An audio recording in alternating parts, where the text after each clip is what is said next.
ಸ್ನೇಹಿತರೆ, welcome back to my channel. ನಾನು ನಿಮ್ಮ ಪ್ರೀತಿಯ ರೂಪ. ಸೊ ಇವತ್ತಿನ ವಿಡಿಯೋನ ಶುರು ಮಾಡಿದ್ದೀನಿ. ಇವತ್ತು ಪೂಜೆಯಿಂದ ವಿಡಿಯೋನ ಶುರು ಮಾಡ್ತಿದ್ದೀನಿ. ಸಂಜೆ ಟೈಮ್ ಬಂದು ಒಂದು 6:45 ಆಗಿತ್ತು ಸ್ನೇಹಿತರೆ. ಇವಾಗ ದೇವ್ರ ಪೂಜೆ ರೆಡಿ ಮಾಡ್ಕೊಳ್ತಾ ಇದ್ದೀನಿ. ಯೂಶಲಿ ಶನಿವಾರದೊತ್ತು ನಾವು ಕಂಪಲ್ಸಲ ವಾರ ಮಾಡೇ ಮಾಡ್ತೀನಿ ನಾನು. ಸೊ ಕೆಲವು ಟೈಮ್ ತೋರಿಸಿರ್ತೀನಿ, ಕೆಲವು ಟೈಮು ವೀಡಿಯೋನ ಮಾಡೇ ಇರಲ್ಲ ನಾನು. ಏನಕ್ಕಂದರೆ ನನಗೆ ನಿಮಗೆ ಗೊತ್ತು 2 ಮಕ್ಕಳಿದ್ದಾರೆ. ಸೊ ಅವರನ್ನು ನೋಡ್ಕೊಂಡು ಬ್ಯಾಲೆನ್ಸಿಂಗ್ ಮಾಡೋದು ತುಂಬಾ ಕಷ್ಟ ಆಗ್ತಾ ಇರುತ್ತೆ. ಸೊ ಈಗ ನಾನು ವಿಡಿಯೋ ಮಾಡ್ಕೋಬೇಕು ಅಂತಲೇ ಹೇಳಿ ಅವ್ರ ಪಪ್ಪನ ಜೊತೆ ಟೆರೆಸ್ ಮೇಲೆ ಕಳಿಸಿದ್ದೀನಿ. ಸ್ವಲ್ಪ ತಾಡಿಸ್ತಾ ಇರಿ, ನನಗೆ ತುಂಬಾ ಡಿಸ್ಟರ್ಬ್ ಮಾಡ್ತಾರೆ, ನನಗೆ ಕರೆಕ್ಟಾಗಿ ವೀಡಿಯೋಸ್ ಮಾಡಲಿಕ್ಕೆ ಆಗ್ತಾಯಿಲ್ಲ ಅಂಥೇಳಿ. ಸರಿ ಅಂತೇಳಿ ಅವರು ಟೆರೆಸ್ ಮೇಲೆ ಕರ್ಕೊಂಡೋಗಿ ಸ್ವಲ್ಪ ಆಟ ಆಡಿಸ್ತಾ ಇದ್ದಾರೆ. ಇವಾಗ ತುಂಬ ನೆಮ್ಮದಿಯಾಗಿ ಮನಸ್ಸಿಗೆ ತುಂಬಾ ಒಂಥರ ನೆಮ್ಮದಿ ಸಿಕ್ತು. ಪೂಜೆನೆಲ್ಲ ಮುಗಿಸ್ದೆ ಸ್ನೇಹಿತರೆ. ಈ ಮಕ್ಕಳಿದ್ರೆ ಏನು ಗೊತ್ತಾ, ನನ್ನ ಮಗಳಿಗೆ ಹೇಳಿದ್ರೆ ಅರ್ಥ ಮಾಡ್ಕೊತಾಳೆ, ನನ್ನ ಮಗ ಅರ್ಥ ಮಾಡ್ಕೊಳ್ಳಲ್ಲ. ಸೊ ದೇವ್ರ ಮನೆಗೆ ಬರೋದು, ಗಂಧದ ಕಡ್ಡಿ ಎತ್ಕೊಳ್ಳೋದು, ಹೂವು ಎತ್ಕೊಳ್ಳೋದು, ಮನೇಲೆಲ್ಲ ಚೆಲ್ಲೋದು, ಈ ರೀತಿ ಮಾಡ್ತಾ ಇರ್ತಾನೆ. ಸೊ ಈಗಿನ ಮಕ್ಕಳೇ ಒಂಥರ ಅಲ್ವಾ. ಸೊ ಹಾಗಾಗಿ ಹೇಳಿದ ಮಾತು ಕೇಳೋದೇ ಇಲ್ಲ. ಈ ಥರ ಸಂಜೆ ಹೊತ್ತು ದೀಪನ ಹಚ್ಚಿ ಧೂಪನ ಹಾಕೋದ್ರಿಂದ ಮನೇಲಿ ಒಂದು ಪಾಸಿಟಿವ್ ವೈಬ್ ಇರುತ್ತೆ. ಸೊ ನಮಗೂ ಕೂಡ ಅಷ್ಟೇ, ಏನೇ ಬೆಳಗ್ಗೆಯಿಂದ ಇಷ್ಟೇ ತಂಟೆ ತಕರಾರಿದ್ದರೂ ಕೂಡ ಆ ಸಂಜೆ ಪೂಜೆ ಎಲ್ಲ ಆದ ತಕ್ಷಣ ಏನೋ ಒಂಥರ ಮನಸ್ಸಿಗೆ ನೆಮ್ಮದಿ ಅನಿಸುತ್ತೆ. ಬಿಡು ಸರಿ ಹೋಗುತ್ತೆ ಅಂತ ಅನಿಸುತ್ತೆ. ಈ ರೀತಿ ಒಂಥರ ಫೀಲ್ ಚೆನ್ನಾಗಿರುತ್ತೆ, ವಾವ್ ಅನಿಸುತ್ತೆ. ನೆಮ್ಮದಿಯಾಗಿ ಆರಾಮಾಗಿ ಊಟ ಮಾಡಿ ನೈಟ್ ಆರಾಮಾಗಿ ಮಲ್ಕೋಬಹುದು. ಸೊ ನಾನೇನು ತಿಳ್ಕೊಂಡಿದ್ದೀನೋ, ನಾನೇನು ಫೀಲ್ ಮಾಡಿದ್ದೀನೋ ಅದನ್ನು ನಾನು ನಿಮ್ಮ ಜೊತೆ ಹೇಳ್ತಾ ಇದ್ದೀನಿ ಅಷ್ಟೇ. ಸೊ ನಾನೇನಂದರೆ, ನನಗೆ ಪೂಜೆ ಮಾಡೋ ಟೈಮಲ್ಲಿ ಡಿಸ್ಟರ್ಬೆನ್ಸ್ ಇರಬಾರ್ದು. ಕಿರ್ಚೋದೇ ಆಗಲಿ, ಮಧ್ಯ ಬಂದು ಈ ಥರ ನನ್ನ ಮಗ ಹಿಂಸೆ ಕೊಡ್ತಾ ಇರ್ತಾನಲ್ಲ, ಹಾಗಾಗಿ ನನಗೆ ತುಂಬಾ ಒಂಥರ ಇರಿಟೇಷನ್ ಅಂತ ಅನಿಸ್ತಾಯಿತ್ತು. ನೆಮ್ಮದಿಯಾಗಿ ಪೂಜೆ ಮಾಡಲಿಕ್ಕೆ ಬಿಡ್ತಾ ಇರಲಿಲ್ಲ. ಹಾಗಾಗಿ ನಾನು ಈ ಸಲ ಹೇಳಿದ್ದೆ ಅವ್ರಿಗೆ ಮುಂಚೆಗೇ, ಇವತ್ತು ಟೆರೆಸ್ ಮೇಲೆ ಕರ್ಕೊಂಡೋಗಿ ಆಡಿಸಿ, ನನಗೆ ಪೂಜೆ ಮಾಡೋಕ್ಕೆ ಬಿಡಲ್ಲ ಅವನು ಅಂತೇಳಿ. ಸರಿ ಆಯ್ತಮ್ಮ ಅಂತೇಳಿ ಅವ್ರು ಕರ್ಕೊಂಡೋಗಿ ಆಡಿಸಿದ್ರು. ಸೊ ನನಗೇನೋ ಒಂಥರ ಖುಷಿ ಅನ್ನಿಸ್ತು. ಇವತ್ತು ನೆಮ್ಮದಿಯಾಗಿ ಆರಾಮಾಗಿ ಪೂಜೆ ಮಾಡಿದೆ. ಮತ್ತು ಅವ್ರು ಬಂದಮೇಲೆ ಅವನಿಗೆ ಕೈ ಕಾಲೆಲ್ಲ ತೊಳೆಸಿ ಆಮೇಲೆ ಅವನಿಗೂ ಕೈಲೂ ಕೂಡ ಪೂಜೆನ ಮಾಡಿಸ್ದೆ. ಸೊ ಮಕ್ಳಿಗೂ ಕೂಡ ರೂಢಿ ಮಾಡಬೇಕು ನಾವು, ದೇವ್ರ ಬಗ್ಗೆ ಆಗಲಿ, ನಮ್ಮ ಒಂದು ಸಂಪ್ರದಾಯಗಳ ಬಗ್ಗೆ ಆಗಲಿ ಅವ್ರಿಗೂ ತಿಳಿಸಿ ಹೇಳಬೇಕು. ಸೊ ಅವ್ರು ಬರೋಷ್ಟರಲ್ಲಿ ಹಾಲು ಕಾಯಿಸ್ಲಿಕ್ಕೆ ಇಡೋಣ ಅಂತೇಳಿ ಹಾಲು ಕೂಡ ಕಾಯೋದಕ್ಕಿಟ್ಟೆ. ಸೊ ಕಿರ್ಚ್ತಾ ಇರೋ ಸೌಂಡ್ ಕೇಳಿಸ್ತಾ ಇತ್ತು ನನಗೆ. ಸಿಕ್ಕಾಪಟ್ಟೆ ಆಟ ಮಾಡ್ತಾರೆ ಮೇಲೂ. ಸೈಕಲ್ ಇದೆಯಲ್ಲ, ಸೊ ನನ್ನ ಮಗಳಿಗೆ ಕೊಡೋದೇ ಇಲ್ಲ ಅವನು. ಸೊ ತ್ರಿಶೂಲ್ ಒಬ್ಬನೇ ಆಡ್ತಾ ಇರ್ತಾನೆ, ತ್ರಿಷಿಕನ ಕೊಡೋದೇ ಇಲ್ಲ. ಅವಳು ಸುಮ್ಮನೆ ವಾಕ್ ಮಾಡೋದು, ಪಪ್ಪ ಜೊತೆ ಮಾತಾಡೋದು, ಈ ರೀತಿ ಟೈಮ್ ಪಾಸ್ ಮಾಡ್ತಾಳೆ. ಅವಳದೇ ಆ್ಯಕ್ಚುಲಿ ಸೈಕಲ್ ಅದು. ಅವಳು ಚಿಕ್ಕವಳಿದ್ದಾಗ ಒಂದು 1.5 ಇಯರ್ ಇದ್ದಾಗ ಅವಳಿಗೆ ತೊಗೊಂಡಿದ್ದಂಥ ಸೈಕಲ್ ಅದು.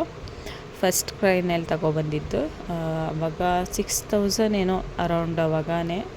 ಸೊ ಅದೇ ಸೈಕಲು ಇವನಿಗೂ ಕೂಡ ಆಗ್ತಿದೆ. ಬಟ್ ಇವನು ಬಂದಮೇಲಂತೂ ಇವನು ತುಳಿಯೋದಕ್ಕೆ ಯಾವಾಗ ಶುರು ಮಾಡ್ದ ಆಗ್ಲಿಂದನೂ ಕೊಡೋದೇ ಇಲ್ಲ ಅವಳಿಗೆ. ಇವನೇನಾದರೂ ಮಲಗಿದಾಗ ಅವ್ರ ಪಪ್ಪ ಕರ್ಕೊಂಡು ಹೋಗೋ ಅವಳನ್ನ ಆಡಿಸ್ತಾರೆ.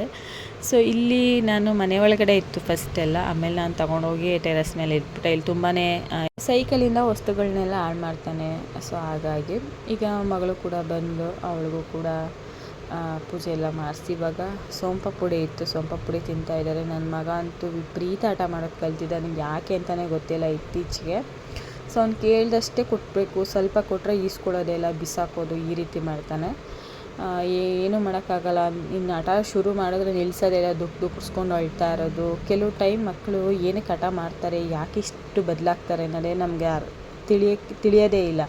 ಸೊ ನಮಗೆ ಗೊತ್ತೇ ಆಗೋಲ್ಲ ಅವರು ಮೂಡೆಲ್ಲ ಚೇಂಜ್ ಆಗುವಂಥದ್ದು. ಸಡನ್ನಾಗೆ ಚೆನ್ನಾಗೇ ಇರ್ತಾರೆ, ಸಡನ್ನಾಗೆ ಕೋಪ ಜಾಸ್ತಿ ಮಾಡ್ಕೊಳ್ಳುವಂಥದ್ದೇ ಆಗಲಿ, ತುಂಬ ಹಠ ಮಾಡೋದೇ ಆಗಲಿ, ಕಂಟ್ರೋಲ್ಗೆ ಬರೋದಿಲ್ಲ. ಅಷ್ಟು ಹಠ ಮಾಡೋದು, ಅಳೋದು, ದುಃಖಿಸ್ಕೊಂಡು ಅಳೋದು, ಈ ರೀತಿ ಮಾಡ್ತಾ ಇರ್ತಾರೆ.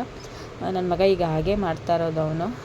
ಸರಿ ಅಂತೇಳಿ ಏನು ಮಾಡೋಕ್ಕಾಗಲ್ಲ ಅಂತೇಳಿ ಕೊಟ್ಟೆ, ತಿಂತಾಯಿದ್ದ.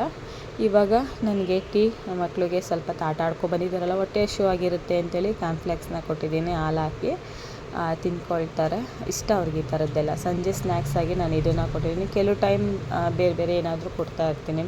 ಈಗ 1-2 ಬಿಸ್ಕೆಟ್ ಆಗಲಿ, ಇಲ್ಲಾಂದರೆ ಜೋಳ ಬೇಯಿಸಿ ಕೊಡ್ತೀನಿ, ಈ ರೀತಿ ಎಲ್ಲ ಕೊಡ್ತೀನಿ. ಇಷ್ಟಪಟ್ಟು ತಿಂತವ್ರೆ. ಇಬ್ರಿಗೂ ಕೂಡ ಇವತ್ತು ಬ್ಲೂ ಹಾಕಿದ್ದೀನಿ. ಸೊ ಎಷ್ಟು ಮುದ್ದಾಗಿ ಕಾಣಿಸ್ತಾ ಇದೆ ನೋಡಿ. ಸ್ವಲ್ಪ ಆಟ ಆಡಿಸ್ತಾ ಇದೆ. ಹಾಗೆ ಒಂದು ಈ ಮೊಬೈಲ್ನ ನಾವು ಅವಾಯ್ಡ್ ಮಾಡಬೇಕು, ಟಿ ವಿನ ಅವಾಯ್ಡ್ ಮಾಡಬೇಕು ಅಂದಾಗ ಈ ಥರ ಒಂದು ಏನಾದರೂ ಒಂದು ಆಟ ಆಡಿಸೋದು ಆಗಲಿ, ಡ್ಯಾನ್ಸ್ ಮಾಡಿಸೋದು ಆಗಲಿ, ಹಾಡು ಹೇಳ್ಸೋದಾಗಲಿ ಮಾಡ್ತಾ ಇರಬೇಕು. ಅವ್ರ ಜೊತೆ ನಾವು ಕೂಡ ಇನ್ವಾಲ್ವ್ ಆದಾಗ ಅವರು ಮೊಬೈಲ್ ಕಡೆ ಗಮನನ ಬಿಡ್ತಾರೆ. ಈಗ ತುಂಬ ಟಿ ವಿಗಳಲ್ಲೆಲ್ಲ ತೋರಿಸ್ತಾ ಇರ್ತಾರೆ ಮೊಬೈಲ್ಗಳನ್ನ, ಮಕ್ಕಳು ಕೊಡ್ಲಿಕ್ಕೆ ಹೋಗಲೇಬೇಡಿ ಅಂತ. ನಾನು ತುಂಬಾ ಮೊಬೈಲ್ನ ರೂಢಿ ಮಾಡಿದೆ, ಒಪ್ಕೊಳ್ತೀನಿ. ನಾನು ನನ್ನ ಮಗಳಿಗೆ ಆಗಲಿ ನನ್ನ ಮಗನಿಗೆ ಆಗಲಿ ನಾನು ಕೆಲಸ ಮಾಡ್ಕೊಬೇಕು, ನನ್ನ ಒಂದು ದಿನನಿತ್ಯದ ರುಟೀನ್ ಕ್ಲಿಯರಾಗಿ ನೀಟಾಗಿ ಆಗಬೇಕು ಅಂತ ನಾನೇನು ಮಾಡ್ತಾಯಿದ್ದೆ, ಮೊಬೈಲಾಗಿ ಕೊಟ್ಬಿಡ್ತಾಯಿದ್ದೆ ನನ್ನ ಮಗನಿಗೆ. ಸೊ ಅದು ತಪ್ಪು ಅಂತ ನನಗೆ ತುಂಬ ಸಲ ಅನಿಸ್ತಿದ್ರು ಕೂಡ ಕೊಡ್ತಾಯಿದ್ದೆ ನನ್ನ ಕೆಲಸಗಳ್ನ ಮಾಡ್ಕೊಳ್ಳೋಕ್ಕೆ ಅಂತೇಳಿ. ಈಗ ಅನಿಸ್ಬಿಟ್ಟಿದೆ, ಬೇಡ, ಕೆಲಸ ಇದ್ದರೆ ನೆಕ್ಸ್ಟ್ ಮಾಡ್ಕೊಳ್ಳೋಣ, ಮಕ್ಳಿಗೆ ಜಾಸ್ತಿ ಕೊಡೋದು ಬೇಡ, ನಮ್ಮ ಮಕ್ಕಳ ಆರೋಗ್ಯನ ನಾವೇ ಹಾಳು ಮಾಡ್ದಂಗೆ ಆಗುತ್ತೆ ಅಂತೇಳಿ ನಾನು ಈಗ ಅವಾಯ್ಡ್ ಮಾಡ್ತಾಯಿದ್ದೀನಿ.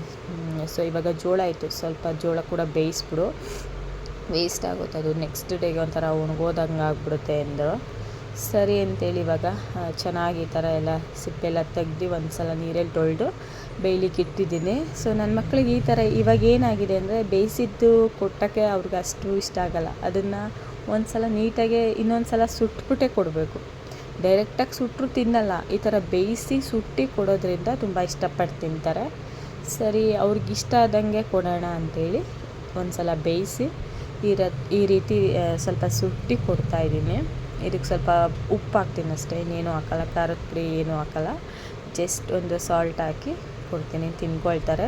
ಸೊ ನೀವು ಮಕ್ಕಳನ್ನ ಈ ಥರನೇ ಆದಷ್ಟು ಬ್ಯುಸಿ ಮಾಡಿ, ಬರೀ ಮೊಬೈಲು ಟಿ ವಿಗಳಿಗೆ ಎಡಿಟ್ ಮಾಡೋದಕ್ಕೆ ಹೋಗಬೇಡಿ. ಸೊ ನಾನು ಮಾಡ್ಕೊಂಡಂಥ ತಪ್ಪು ನೀವು ಮಾಡ್ಕೊಳಕ್ಕೆ ಹೋಗಬೇಡಿ. ಸೊ ಈಗ ಊಟಕ್ಕೆ ಅಂತೇಳಿ ನಾನು ಬರೀ ಇವತ್ತು ರೈಸ್ ಮತ್ತು ಟೊಮೊಟೊ ಗೊಜ್ಜು ಮಾಡಿದ್ದೀನಿ ಅಷ್ಟೇ. ಈ ಸಂಜೆ ಹೊತ್ತು ಈ ಜೋಳ ಎಲ್ಲ ತಿಂದಾಗ ಸೊ ನೈಟ್ ಹೊತ್ತು ಮುದ್ದೆ ಎಲ್ಲ ಬೇಡ ಅಂತಾರೆ ನಮ್ಮ ಮನೆಯಲ್ಲಿ. ಇವತ್ತು ಅದಕ್ಕೆ ರಸಮು ಮತ್ತು ಟೊಮೊಟೊ ಗೊಜ್ಜು ಮತ್ತು ರೈಸ್ ಮಾಡಿದೆ ಅಷ್ಟೇ ನಾನು. ಸೊ ಇದೇ ರೀತಿ ವಿಡಿಯೋ ನೋಡಿ ಸಪೋರ್ಟ್ನ ಮಾಡಿ, ಲೈಕ್ ಮಾಡೋದನ್ನ ಮರಿಬೇಡಿ, ಸಬ್ಸ್ಕ್ರೈಬ್ ಮಾಡ್ಕೊಳ್ಳಿ. ಸಿಗ್ತೀನಿ ನೆಕ್ಸ್ಟ್ ವಿಡಿಯೋದಲ್ಲಿ. Thank you, good night.